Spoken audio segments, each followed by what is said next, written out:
الحمد لله وكفى وسلام على عباده الذين اصطفى ما بعد أعوذ بالله من الشيطان الرجيم بسم الله الرحمن الرحيم الحج أشهر معلومات وقال النبي صلى الله عليه وسلم من حج لله ولم يرفث ولم يفسق رجع كيوم ولدته أمه أو كما قال عليه الصلاة والسلام۔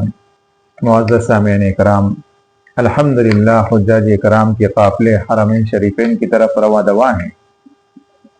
ایسے موقع پر حجاج کرام کو حضرت شیخ زکریا صاحب نور اللہ مرقدہ کا نقل کیا ہوا وہ واقعہ جو حضرت نے فضائل حج میں ذکر کیا ہے اس کو پڑھنا چاہیے، اس کو سننا چاہیے اور اسی کے مطابق حج کے ارکان کو ادا کرنا چاہیے۔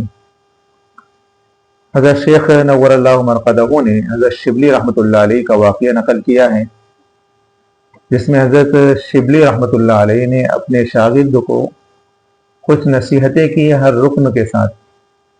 تو جب وہ رکن حج کے جو ارکان ہیں ان ارکان کو ان کیفیات اور اس شوق کے ساتھ ادا کیے جاتے ہیں تو پھر وہ جو ہے حج ہماری زندگی کی تبدیلی کا ذریعہ بن جاتا ہے۔ ورنہ عام طور پر کچھ لوگ حج کے لیے جاتے ہیں اور جیسے جاتے ہیں ویسے کے ویسے ہی آ جاتے ہیں۔ اس کی وجہ یہ ہوتی ہے کہ وہ حج کے ارکان جو ہیں جیسے تیسے کر لیتے ہیں بس۔ اس لیے حج کے ارکان جیسے تیسے نہیں کرنا ہے، حج کے ارکان کو حج کے ارکان کی طرح کرنا ہے، ہر رکن کو اپنی زندگی کی تبدیلی کا ذریعہ بنانا ہے۔ اس لیے تو حدیث میں ہے، نبی علیہ الصلوۃ والسلام نے فرمایا من حج للہ، کہ جس نے حج اللہ کے لیے کیا، جس نے حج اللہ کے لیے کیا اور اس حج میں اپنے آپ کو تمام کی تمام نافرمانیوں سے بچا لیا، اللہ کی نافرمانی سے اور اسی طریقے سے فضول لغویات سے، بیکار باتوں سے اپنے آپ کو بچا لیا، تو وہ حج اس کے لیے گناہوں کی معافی کا ذریعہ ہو جاتا ہے۔ اور اگر ویسے ہی ارکان ادا کیے، نہ اپنے آپ کو گناہوں سے بچایا، نہ ہی اپنے آپ کو اللہ کی نافرمانی سے بچایا، نہ ہی ان ارکان کو ارکان کی کیفیت اور ان رکن کے ساتھ کیا تبدیلی آنا چاہیے ان کے ساتھ ادا نہیں کیا، تو پھر وہ حج جو ہے انسان کی زندگی میں تبدیلی کا ذریعہ نہیں بنتا۔ اس لیے حضرت نے جو واقعہ نقل کیا ہے اس کو آپ سنیں اور جو رکن کے ساتھ جو کیفیت جو حالت ہونا چاہیے وہ حالت ہم اپنے اندر پیدا کریں۔ حضرت شبلی رحمۃ اللہ علیہ کے پاس ان کے مرید حج کر کے جب واپس آئے تو حضرت شبلی رحمۃ اللہ علیہ نے ان سے کچھ سوال کیے۔ پہلا سوال تو حضرت نے کیا کہ تم نے حج کا ارادہ کیا تھا اور اس کا پختہ عزم کر لیا تھا؟ تو ان کے مرید نے کہا کہ حضرت جی پختہ حج کا ارادہ تھا۔ آپ نے فرمایا کہ اس ارادے کے ساتھ ان تمام ارادوں کو ایک دم چھوڑنے کا عہد کر لیا تھا جو پیدا ہونے کے بعد سے آج تک حج کی شان کے خلاف کیے ہیں، یعنی حج کی شان کے خلاف جو عزائم لوگ کرتے ہیں، نافرمانی ہے، گناہ ہے، بددیانتی ہے، دھوکہ دھڑی ہے، یہ جو کیے تھے حج کے ارادے کے بعد ان کو چھوڑنے کا عزم کر لیا تھا۔ تو ان کے مرید نے کہا حضرت میں نے ایسا تو سب کچھ نہیں کیا، میں نے تو بس ایک حج کی نیت کی تھی۔ پھر اس کے بعد حضرت شیخ نے کہا کہ جب اگر آپ نے ارادہ نہیں کیا تھا تو آپ نے نیت بھی نہیں کی، یعنی نیت کی جو کیفیت ہونا چاہیے وہ آپ کو حاصل نہیں ہوئی۔ پھر حضرت شیخ نے فرمایا کہ احرام کے وقت بدن کے کپڑے نکال دیے تھے؟ مرید نے کہا حضرت جی بالکل نکال دیے تھے۔ آپ نے فرمایا اس وقت اللہ کے سوا ہر چیز کو اپنے سے جدا کر دیا تھا؟ میں نے عرض کیا ایسا تو نہیں ہوا کہ میں نے کپڑوں کے ساتھ آپ کے علاوہ ہر چیز کو جدا کر دیا ہوں۔ آپ نے فرمایا تو پھر کپڑے ہی کیا نکالے، یعنی اس وقت آپ نے احرام کے لیے چادریں نہیں پہنی؟ آپ نے فرمایا وضو اور غسل سے طہارت حاصل کی تھی؟ میں نے عرض کیا جی ہاں بالکل پاک صاف ہو گیا تھا۔ آپ نے فرمایا اس وقت ہر قسم کی گندگی اور لغزش سے پاکی حاصل ہو گئی تھی؟ میں نے عرض کیا یہ تو نہیں ہوئی۔ آپ نے فرمایا پھر پاکی بھی حاصل نہیں ہوئی؟ پھر آپ نے فرمایا لبیک پڑھا تھا؟ میں نے عرض کیا جی ہاں لبیک پڑھا تھا۔ آپ نے فرمایا اللہ جل شانہ کی طرف سے لبیک کا جواب آپ کو ملا تھا؟ میں نے عرض کیا مجھے تو کوئی جواب نہیں ملا۔ تو فرمایا کہ پھر لبیک بھی نہیں کہا، یعنی لبیک کی جو کیفیت حاصل ہونا چاہیے وہ جب حاصل نہیں ہوئی تو گویا آپ نے لبیک کہا ہی نہیں۔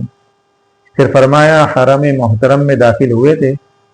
میں نے عرض کیا جی حضرت داخل ہوا تھا۔ فرمایا اس وقت ہر حرام چیز کے ہمیشہ ہمیش کے لیے چھوڑ دینے کا پختہ ارادہ کر لیا تھا؟ میں نے کہا یہ تو میں نے نہیں کہا۔ فرمایا کہ پھر حرم میں بھی داخل نہیں ہوئے؟ پھر فرمایا مکہ کی زیارت کی تھی؟ میں نے عرض کیا جی زیارت کی تھی۔ فرمایا اس وقت دوسرے عالم کی زیارت نصیب ہوئی؟ میں نے عرض کیا اس عالم کی تو کوئی چیز نظر نہیں آئی۔ فرمایا پھر مکہ کی بھی زیارت نہیں ہوئی؟ پھر فرمایا کہ مسجد حرام میں داخل ہوئے تھے؟ میں نے عرض کیا داخل ہوا تھا۔ فرمایا اس وقت اللہ جل شانہ کے قرب میں داخلہ محسوس ہوا؟ میں نے عرض کیا مجھے تو محسوس نہیں ہوا۔ فرمایا تب تو مسجد میں بھی داخل نہیں ہوئے؟ پھر فرمایا کعبہ شریف کی زیارت کی تھی؟ میں نے عرض کیا جی ضرور کی تھی۔ فرمایا کہ وہ چیز نظر آئی جس کی وجہ سے کعبہ کا سفر اختیار کیا جاتا ہے؟ میں نے عرض کیا مجھے تو ایسا کچھ نظر نہیں آیا۔ فرمایا پھر تو کعبہ شریف کو نہیں دیکھا۔ پھر فرمایا طواف میں رمل کیا تھا؟ ایک خاص قسم کا جو چلنا ہوتا ہے، پہلے 3 چکر میں جو رمل کیا جاتا ہے اکڑ کر چلا جاتا ہے، وہ کیا تھا؟ آپ نے فرمایا میں نے کیا تھا۔ فرمایا کہ اس بھاگنے میں دنیا سے ایسے بھاگے تھے جس سے تم نے محسوس کیا ہو کہ تم دنیا سے بالکل یکسو ہو چکے ہو؟ میں نے عرض کیا نہیں محسوس ہوا۔ فرمایا پھر تم نے رمل بھی نہیں کیا؟ پھر فرمایا حجر اسود پر ہاتھ رکھ کر اس کو بوسہ دیا تھا؟ میں نے عرض کیا جی ایسا کیا تھا۔ تو حضرت نے خوف زدہ ہو کر ایک آہ کی اور فرمایا تیرا ناس ہو، خبر بھی ہے کہ جو حجر اسود پر ہاتھ رکھے وہ گویا اللہ جل شانہ سے مصافحہ کرتا ہے، اور جس سے حق تعالی شانہ مصافحہ کرے وہ ہر طرح سے امن میں آ جاتا ہے۔ تو کیا تجھ پر امن کے آثار ظاہر ہوئے؟ میں نے عرض کیا مجھ پر تو امن کے آثار کچھ بھی ظاہر نہیں ہوئے۔ تو فرمایا تو نے حجر اسود پر بھی ہاتھ نہیں رکھا؟ پھر فرمایا مقام ابراہیم پر کھڑے ہو کر 2 رکعت نفل پڑھی تھی؟ میں نے عرض کیا جی پڑھی تھی۔ فرمایا اس وقت اللہ جل شانہ کے حضور میں ایک بڑے مرتبے پر پہنچا تھا کہ اس مرتبے کا حق ادا کیا اور جس مقصد سے وہاں کھڑا ہوا تھا وہ پورا کر دیا؟ میں نے عرض کیا میں نے تو کچھ نہیں کیا۔ فرمایا کہ تو نے پھر مقام ابراہیم پر نماز ہی نہیں پڑھی۔ پھر فرمایا صفا مروہ کے درمیان سعی کے لیے صفا پر چڑھے تھے؟ میں نے عرض کیا جی حضرت چڑھا تھا۔ فرمایا وہاں کیا کیا؟ میں نے عرض کیا کہ 7 مرتبہ تکبیر کہی اور حج کی مقبول ہونے کی دعا کی جو حجاج اکرام کرتے ہیں۔ فرمایا کیا تمہاری تکبیر کے ساتھ فرشتوں نے بھی تکبیر کہی تھی اور اپنی تکبیر کی حقیقت کا تمہیں احساس ہوا تھا؟ میں نے عرض کیا نہیں۔ فرمایا کہ تم نے تکبیر ہی نہیں کہی۔ پھر فرمایا کہ صفا سے نیچے اترے تھے؟ میں نے عرض کیا جی حضرت اترا تھا۔ فرمایا اس وقت ہر قسم کی اندرونی گندگی دور ہو کر تم میں صفائی آ گئی تھی؟ میں نے عرض کیا نہیں۔ فرمایا کہ نہ تم صفا پر چڑھے نہ اترے؟ پھر فرمایا صفا مروہ کے درمیان دوڑے تھے؟ میں نے عرض کیا دوڑا تھا۔ فرمایا اس وقت اللہ کے علاوہ ہر چیز سے بھاگ کر اللہ کی طرف پہنچ گئے تھے؟ جب بھاگ رہے ہوں دوڑ رہے ہوں تو گویا اس انداز میں دوڑ رہے ہوں کہ میں گناہوں سے بچ کر اپنے آپ کو اللہ کی رحمت کی طرف دوڑائے لے جا رہا ہوں۔ اس وقت اللہ کے علاوہ ہر چیز سے بھاگ کر اللہ کی طرف پہنچ گئے تھے، جیسا کہ قرآن کریم میں فَفِرُّوا إِلَى اللَّهِ کہ تم دوڑو اللہ کی طرف۔ میں نے عرض کیا نہیں۔ فرمایا کہ پھر تم دوڑے ہی نہیں؟ پھر فرمایا کہ مروہ پر چڑھے تھے؟ میں نے عرض کیا جی حضرت چڑھا تھا۔ فرمایا کہ تم پر وہاں سکینہ نازل ہوئی تھی اور اس سے وافر حصہ، کثیر حصہ حاصل کیا؟ میں نے عرض کیا کہ نہیں۔ فرمایا کہ مروہ پر چڑھے ہی نہیں۔ پھر فرمایا کہ مینا گئے تھے؟ میں نے عرض کیا گئے تھے۔ جیسا کہ حجاج کرام 8 ذی الحجہ کو مینا کے اندر پہنچتے ہیں۔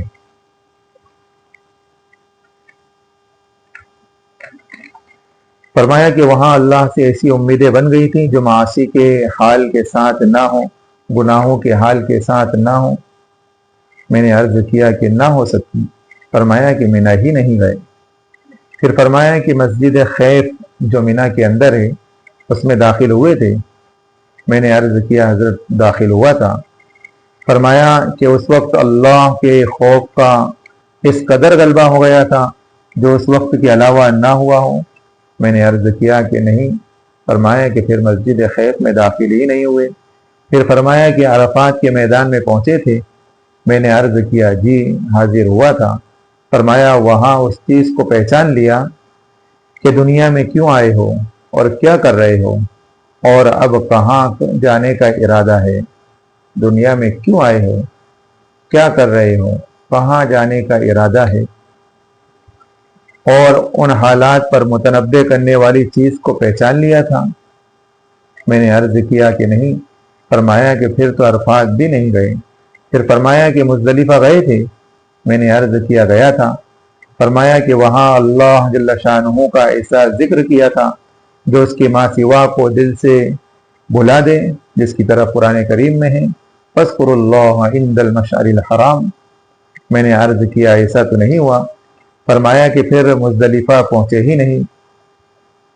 فرمایا کہ مینا میں جا کر قربانی کی تھی؟ میں نے عرض کیا کہ ضرور کی تھی۔ فرمایا کہ اس وقت اپنے نفس کو ذبح کر دیا تھا کہ اب نفس کے مطابق زندگی نہیں گزاروں گا، ایسا کر دیا تھا، نفس کو ذبح کر دیا تھا؟ میں نے عرض کیا نہیں۔ فرمایا کہ پھر تو قربانی ہی نہیں کی۔ پھر فرمایا کہ رمی کی تھی، یعنی جو شیطانوں کو کنکریاں ماری جاتی جن کو رمی جمرات کہا جاتا ہے؟ میں نے عرض کیا کی تھی۔ فرمایا کہ ہر کنکری کے ساتھ اپنی سابقہ جہالت کو پھینک کر کچھ علم کی زیادتی محسوس ہوئی تھی، یعنی جب کنکری مار رہے تھے اس وقت یہ احساس ہوا تھا کہ میں اپنی جہالت کو پھینک رہا ہوں، اب سے میں علم کے مطابق، اہل علم کے مطابق، قرآن کے مطابق زندگی گزاروں گا۔ میں نے عرض کیا کہ نہیں۔ فرمایا کہ رمی بھی نہیں کی۔ پھر فرمایا کہ طواف زیارت کیا تھا؟ میں نے عرض کیا جی حضرت کیا تھا۔ فرمایا اس وقت کچھ حقائق، کچھ حقیقتیں منکشف ہوئی تھیں، ظاہر ہوئی تھیں، اور اللہ کی طرف سے تم پر اعزاز و اکرام کی بارش ہوئی تھی، اس لیے کہ حضور اقدس صلی اللہ علیہ وسلم کا ارشاد ہے کہ حاجی اور عمرہ کرنے والا اللہ کا زیارت کرنے والا ہے، اور جس کی زیارت کو کوئی جائے اس پر حق ہے کہ اپنے زائرین کا اکرام کرے۔ میں نے عرض کیا کہ مجھ پر تو کچھ منکشف نہیں ہوا، کچھ ظاہر نہیں ہوا۔ فرمایا تم نے طواف زیارت بھی نہیں کیا۔ پھر فرمایا کہ حلال ہوئے تھے؟ احرام کھولنے کو حلال ہونا کہتے ہیں۔ میں نے عرض کیا جی حلال ہوا تھا۔ فرمایا کہ ہمیشہ حلال کمائی کا اس وقت عہد کر لیا تھا جب حج کے چادریں نکال دی تھی، حج سے فارغ ہو گئے تھے، جب اس وقت جب حلال ہو رہے تھے تو اس وقت یہ عزم کر لیا تھا کہ اب حرام ہرگز ہرگز نہیں کھاؤں گا۔ حرام میرے لیے زہر کی طرح ہے کہ میرے روحانیت کو ختم کر دے گا، کہ ایسا جذبہ پیدا ہوا تھا۔ میں نے عرض کیا نہیں۔ تو آپ نے فرمایا کہ پھر تم حلال بھی نہیں ہوئے۔ پھر فرمایا کہ الوداعی طواف کیا تھا؟ میں نے عرض کیا کہ حضرت کیا تھا۔ فرمایا اس وقت اپنے تن من کو پورے طور پر الوداع کہہ دیا تھا کہ نہ تن کی چلے گی نہ من کی چلے گی، اب جو چلے گی دین کی چلے گی، ایسا جذبہ آ گیا تھا؟ میں نے عرض کیا کہ نہیں۔ فرمایا کہ تم نے الوداع طواف بھی نہیں کیا، جاؤ دوبارہ جاؤ اور اس طریقے سے حج کرو۔ اس لیے حجاج کرام ان باتوں کا خیال رکھیں، ہر رکن کو اس کی کیفیت کے ساتھ، اس کی حالت کے ساتھ، اس سے کیا چاہا جا رہا ہے اس انداز میں حج کریں گے تو حج کی نورانیت حج کے بعد والی زندگی میں باقی رہے گی، ورنہ نام حاجی ہو جائے گا اور کام ویسے کے ویسے ہی رہیں گے۔ اس لیے نام کے حاجی نہیں بننا ہے، ہمیں حاجی بننا ہے کام کے، کہ ہماری زندگی تبدیل ہو جائے، کہ اب سے دھوکہ نہیں، اب سے جھوٹ نہیں، اب سے فریب نہیں، اب سے نافرمانی نہیں، اب سے سنت کے خلاف زندگی نہیں گزاروں گا۔